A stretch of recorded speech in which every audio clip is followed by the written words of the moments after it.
What if I told you that there is a shark swimming in the Arctic that was born before William Shakespeare, and right now it is 500 years old? While we scramble for a few extra decades, this one guy is playing a totally different game. Meet the Greenland shark, the ultimate biological billionaire. And he's been holding the secret of eternal life right under our noses.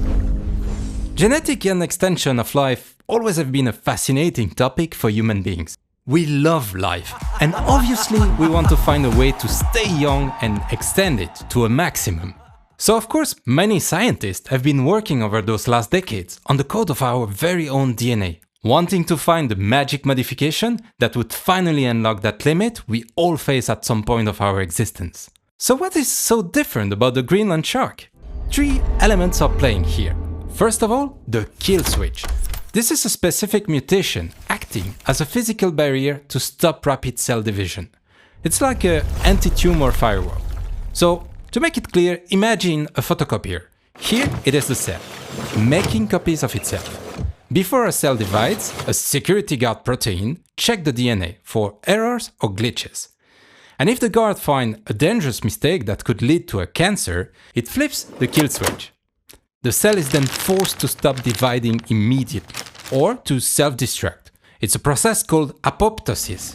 This prevents a single glitchy cell from turning into a massive tumor. So, in human, this inspector is a protein called p53. And while it is aging, p53 can get more fragile or glitchy, not spotting the mistakes anymore.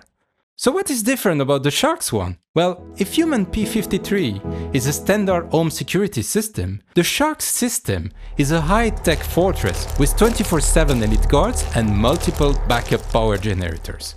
Second element, the cleanup crew. The shark owns a literal army of genes with a fixed duty. Those guys are on a 24/7 patrol, instantly repairing any damage to the DNA code. And finally, the third one, the heat regulator. A flawless control of the immune switch. It keeps systemic inflammation, here internal tissues fires, permanently cooled down. So, there is that regulator in your body. In a healthy young body, if a threat arrives, the switch goes on, providing heat that allows to fight the threat. Immediately after the threat is gone, the switch goes off, allowing you to cool down and get back to normal status.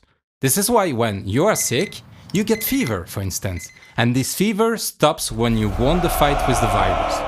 But while getting old, this switch can get rusty and get stuck on the on position. Your immune system is then overactive. All the threat is gone, but your defenses are still on. So you literally start burning the house down by attacking your own tissues. In the case of the shark, however, this control of immune switch is absolutely flawless, never getting rusty. So with all those brilliant minds working on it, why are you not already living up to 500 years old? The answer is a terrifying biological operating system update that our body literally can't handle. To make it clear, we have the amazing possibility now with science to literally edit our DNA. When finding one broken letter in the code, researchers manage to take out one bad actor or to cure disease, thanks to that advancement. But to copy complex self-healing system of this shark, we will need to pull off 10,000 simultaneous operations across the human genome without tripping a single alarm. Our system would just crash. As to process this amount of new genome tasks at the same time safely, we don't know yet how. So, if we can't rewrite your operating system, how do we live longer? While we can't safely copy-paste a shark's lifespan into our own code yet, we are building new ways to grow plug-and-play human organs.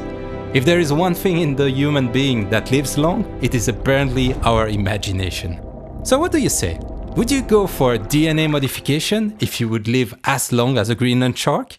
Because those guys hit puberty at 150 years old. At what age then will you be able to go to pension?